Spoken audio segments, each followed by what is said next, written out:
Baik, Assalamualaikum warahmatullahi wabarakatuh. Pada kesempatan kali ini, kami akan mempresentasikan hasil diskusi kami tentang menganalisis penerapan regulasi dan fatwa syariah pada startup alami fintech syariah. Dan kami dari kelompok 6 terdiri dari 4 anggota. Yang pertama itu ada Wildan Ramdhani, yang kedua ada Andika Dwi Putra, yang ketiga ada Muhammad Nasril Syamsari, dan yang terakhir itu ada saya sendiri atas Muhammad Dirga. Pada slide ketiga ini kami menampilkan profil alami fintech syariah yang namanya PT Alami Fintech Syariah. Jenis usahanya itu Flavor per Topper atau biasa dibilang lending berbasis syariah. Yang kami menerapkan regulasi OJK itu Cap Strip 21 D.05 2020 pada tanggal 27 Mei 2020. Kami berfokus pada pendanaan UMKM melalui skema pembiayaan syariah. Dan pada slide keempat itu kami tampilkan penerapan regulasi OJK kami. Yang pertama itu tentang layanan pinjam meminjam uang berbasis teknologi informasi. Dan yang kedua itu tentang penyelenggaraan usaha pembiayaan syariah. Baik, selanjutnya saya serahkan ke teman kelompok saya. Oke, baik. Selanjutnya itu fatwa DSN MUI yang digunakan.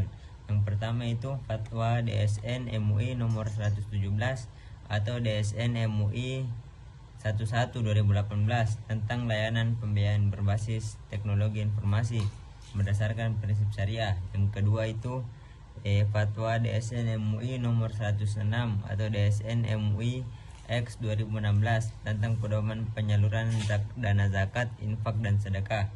Kemudian fatwa DSN MUI nomor 125 atau DSN MUI F 2018 tentang syariah fintech uang elektronik berdasarkan prinsip syariah.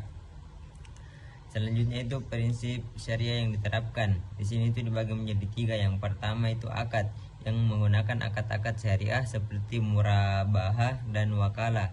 Dan yang kedua larangan yang menghindari giribah, gharar dan masyir. Yang ketiga transparansi yang menyediakan informasi lengkap mengenai risiko dan imbalan hasil kepada investor. Selanjutnya itu penerapan regulasi dalam operasional. Di sini juga dibagi menjadi 3. Yang pertama proses seleksi, dokumentasi dan diverifikasi. Yang pertama itu proses seleksi. UMKM yang ingin mendapatkan pendanaan melalui Alami harus memenuhi kriteria syariah. Yang kedua dokumentasi. Setiap pembiayaan disertai dengan dokumentasi yang menjelaskan struktur akad dan risiko. Kemudian diverifikasi. Alami diawasi oleh OJK dan mendapatkan bimbingan dari DSN MUI untuk mendapatkan kepatuhan terhadap prinsip syariah. Selanjutnya kita akan membahas mekanisme transaksi bisnis di platform Alami. Proses dimulai dari investor yang memilih proyek UMKM yang sesuai dengan preferensi dan tingkat risikonya. Dana kemudian dikumpulkan melalui platform Alami dan disalurkan ke UMKM yang telah lolos seleksi berbasis syariah. Investor akan mendapatkan imbal hasil yang dihitung berdasarkan hingga kinerja proyek dan akad syariah yang telah disepakati, seperti murahabah atau wakalah.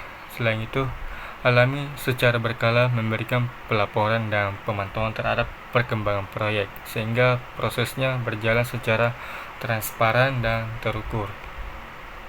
Selanjutnya, untuk regulasi yang diterapkan oleh OJK dan fatwa dari DSN MUI memberikan dampak besar dalam meningkatkan transparansi dan kepercayaan.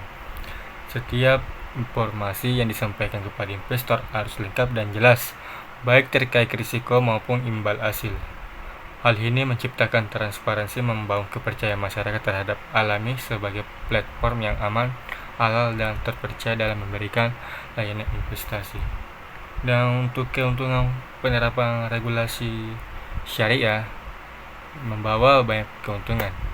Pertama, dari sisi kepatuhan hukum, Alami memastikan seluruh operasional sesuai dengan prinsip syariah dan peraturan yang berlaku. Kedua, hal ini menjadi daya tarik tersendiri bagi investor yang mencari instrumen investasi halal dan etis.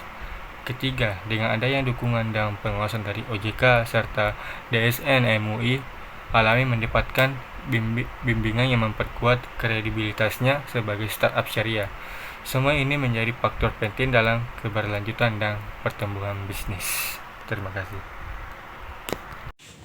Baik, selanjutnya ada tantangan dalam penerapan regulasi syariah. Yang pertama adalah kompatibilitas regulasi, memahami dan menerapkan berbagai regulasi dan fatwa yang berlaku. Yang kedua adalah edukasi pasar, meningkatkan literasi masyarakat mengenai investasi syariah.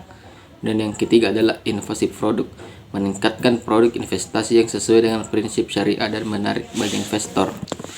Adapun kesimpulannya adalah Alami berhasil menerapkan regulasi dan fatwa syariah dalam operasionalnya, meningkatkan transparansi dan kepercayaan investor, kepatuhan terhadap prinsip syariah, memberikan keuntungan kompetitif dan mendukung pertumbuhan UMKM. Dan adapun rekomendasi bagi startup syariah lainnya, kepatuhan selalu mengacu pada regulasi OJK dan fatwa DSN MUI dalam mengembangkan produk dan layanan. Edukasi meningkatkan literasi syariah di kalangan tim internal dan pengguna. Kolaborasi, bekerja sama dengan lembaga syariah untuk memastikan kepatuhan dan mendapatkan bimbingan.